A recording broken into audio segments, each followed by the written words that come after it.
Bonjour à tous et bienvenue sur boursicoté.com pour cette nouvelle analyse technique du CAC 40 en point matinal, avec donc un rebond qui est en train de se mettre en place aujourd'hui, puisqu'après la clôture donc sous la zone ici des 6520 points hier, eh bien nous avons un retour ici, un mouvement haussier donc qui permet un franchissement donc de cette zone des 6520 points, de la moyenne mobile 20 exponentielle en unité de temps 4 heures, et qui permet de se placer ici sur le niveau proche des 6570 points, donc une configuration qui semble vouloir reprendre un petit peu de hauteur. Ce n'est pas encore confirmé, on est toujours ici dans une évolution plutôt baissière, même si ce point haut significatif ici intermédiaire semble cassé, on a inscrit un point haut légèrement supérieur, il faudra confirmer aujourd'hui.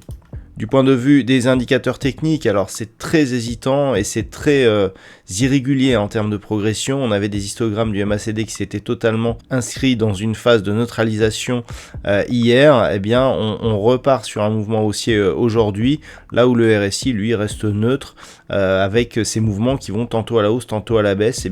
On a un équilibrage qui se fait sur cet indicateur qui a une portée un peu plus long terme que le MACD, qui est beaucoup plus immédiat. Alors, bon, on le voit au niveau des indicateurs, c'est très partagé, c'est très hésitant. Du point de vue des mouvements, ce qu'il faut savoir, c'est que ce mouvement de hausse, il est lié à un changement de paradigme. On a des prix de l'énergie qui baissent, prix du pétrole qui revient au contact des 75 $ le baril, prix du gaz qui a tendance à baisser suite à l'intervention de Vladimir Poutine.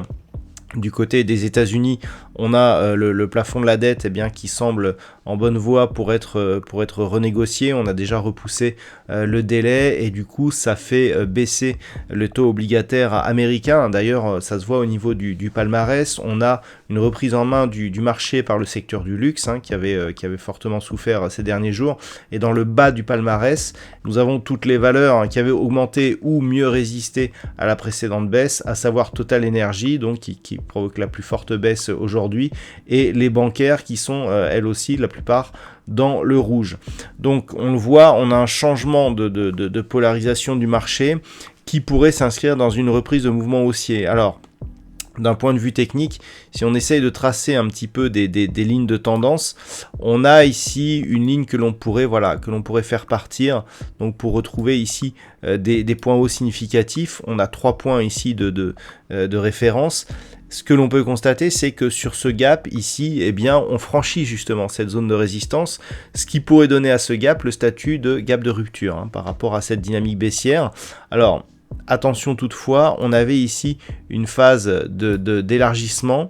Ces phases sont normalement des phases dont l'issue est une cassure à l'inverse, donc on serait dans la logique ici de cette configuration de biseau d'élargissement, mais ce biseau d'élargissement ne correspond pas ici à une fin de tendance. On avait ici donc une phase de baisse, 2 phases de baisse, rebond technique et biseau immédiat. Donc clairement, on n'est pas sur un modèle idéal pour valider une configuration technique.